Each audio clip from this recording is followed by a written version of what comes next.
Black O'Clock Publishing presents Life in an Air-Conditioned Hell, a memoir full of stories of a sixth-born African child in a family of 12. It's an African jungle. Written and read by Michael Bantu-Khoe.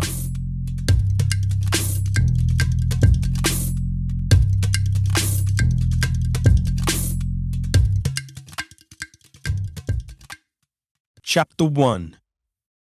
The Woman Who Inspires Me. Bring it outside, you crazy, insane witch. I want my daughter. I'm certain she's in there somewhere. Otelia, please come on over, sweet girl. I promise not to harm you. Do you hear me? I swear I won't hurt you. Otelia! Otelia! Otelia! Those screams came from an enraged mother who stood at our front door, persistently buzzing through the intercom while shaking the locked steel rail gate incredibly hard in an effort to break in. We're all going to die, I thought. I could see a furious throng assembled in front of our home, yelling and wielding clubs and tiki torches as I peered through the curtains. What exactly is going on here? I carefully inquired of others who were nearby. Nobody said anything at first. I glanced at Mum to see if she could explain what was going on, but she instead told me to keep away from the windows because it was not safe. Why are there so many people crowded around our home? I sobbed aloud. My elder sister, who was clearly becoming irritated with me, pushed me to the side and stated flatly, "That's Otelia's mum," she remarked, pointing to Otelia and adding, "They are after her. They've come to take her back home." As soon as Otelia heard what my sister said, she pleaded with my mother. Please don't let them take me." She implored my mother while clutching her skirt firmly and crying tears down her cheeks. My father was away on a business trip or a military assignment at the time. As a result, my mother was left to deal with the matter on her own, attempting to do what any loving parent or good Samaritan would have done in this situation. Regardless, I believe it is reasonable to conclude that her altruistic actions this time put her and all of us in grave danger. To give you some context, Otelia had managed to flee her home. She showed up at our house 3 days before the mob, most likely in the dead of night. The poor child was significantly hurt, and she said that her parents had beaten her up mercilessly on a regular basis, prompting her to flee. She had been on the run for days without eating. When my mother pulled up at our house and noticed Otelia searching through our trash bins looking for leftover food, she called out to her. My mother, being the kind Samaritan that she is, was compelled to nurse and care for Otelia after seeing her physically injured and wounded. It was at this point that Otelia confided to my mother and that she was a runaway kid who had been violently tortured by her parents. My mother then decided to let Otelia live with us for the time being, at least until things settled down and we figured out how to contact and engage the not-so-reliable social services. Otelia stunk the place up as she walked in through our front door. I couldn't sit near her without coughing and sputtering at the rancid smell until she took a couple of baths. In addition, I'd never seen anybody eat so quickly or so much in my life.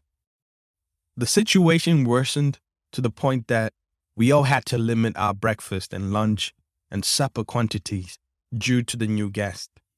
As a direct consequence of this, many of my siblings and I developed a strong disdain for her at the time. We were obviously too young to care or even comprehend Otelia's awful situation. All we observed was someone breaking into our already crowded home and devouring all of our food. My mother, on the other hand, was going about her business as usual, which entails being overly concerned at any cost, seeking to care for the destitute and needy.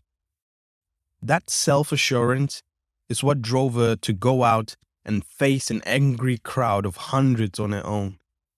According to witnesses, my mother held firm and was seen having a furious debate with other members of the mob, nearly ready to take on the whole crowd by herself.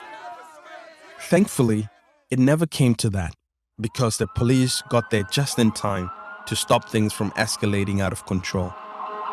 It wasn't long after they came that the masses dispersed and our streets were clogged with police officers. That night, both my mother and Otelia's parents were detained. Otelia was carefully escorted into a different police vehicle parked in front of our home by 2 police officers who entered our house. I remember being delighted to see Otelia leave our home, but also sad and worried sick for my mother, since she was the last person I expected to be hurled away in handcuffs. Fortunately, word got out that Otelia's parents were renowned among the authorities and social services for abusing and mistreating their children. How did they get away each time they got arrested? I do not know. My mother was released the following morning with no charges filed against her. In fact, she was called to testify against Otelia's parents in a different incident a few months later. Now that I think about it, I wish I had a heart as big as my mom. It is only now, when I reflect on this episode, that I can realize what type of woman she is. Over the course of her life, she has made it a mission to care for disadvantaged children and adults, particularly those who are homeless. The best way to characterize my mom is to use a well-known proverb in my culture that goes like this: Mosadi ke tlhare ya setšhaba, which means a woman is the cradle of the nation, or rather, she's the bearer of the nation. I think the saying came from seeing a mother carry her baby on her back every day. That to me epitomizes how resilient my mother is. I say resilient because for as long as I can remember, the path of my mother's life has been anything but easy sailing. Instead, it has been riddled with obstacles, challenges, struggles, and tribulations. She has always shown an incredible amount of resilience in the face of these difficulties. To give you a bit of a backstory, my mother has a total of 12 children that she has birthed over her life. So in point of fact, she spent the better part of her precious adult life constantly nursing and changing diapers. Despite this, we were able to feel the love and care that she had for us. It was quite akin to the way a mother hen protects her young. Thanks to her, I'm also now able to tell people that I'm one of 12, or that I have 11 siblings from the same parents. There are 5 boys and 7 girls, and I'm the 6th in the pecking order, in case you were wondering. I'm in a much better position to assess whether or not having a large family was a wise choice. Interestingly, having a big family was very common in Africa, but having 12 children was unusual. We weren't exactly well off. Thinking back on my childhood, I grew up impoverished, to say the least, and became used to living a simple life. In terms of jobs and supporting us, my father served in the military as a soldier, and my mother had to work 2 jobs, one as a salesperson at a furniture store and the other as a self-employed food caterer selling exquisitely packed lunches. All of this hard work to augment my father's salary and pay our school tuition. See, unlike in the UK, where school education is free or affordable, in Botswana in the early 2000s, you had to pay school fees for your kid every term or risk having them expelled from school. And depending on the location or level of school your kid attends, the fees may be substantial and deplete your monthly income. Imagine having to budget for and pay for 12 children. She was extremely adept at managing our household finances and kept us afloat. See, my mother embodies the term hustler in its purest form.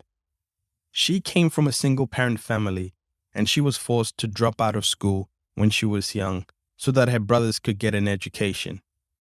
She had to remain at home to assist her mother and save money on school fees for the family. As a result, my mother didn't go to school as she should have. Even so, she taught herself how to read and write, and she's fluent in 5 languages. She tells me about how, as a teenager, she would sell prepared meals at a street market while carrying a basket full of fruits and vegetables. So young, she learned how to run a business, hustle, and make money to help support her family. Her brothers are now well educated, and some of them even have master's degrees and PhDs. My mother, on the other hand, doesn't have any qualifications. She never finished her GCSEs.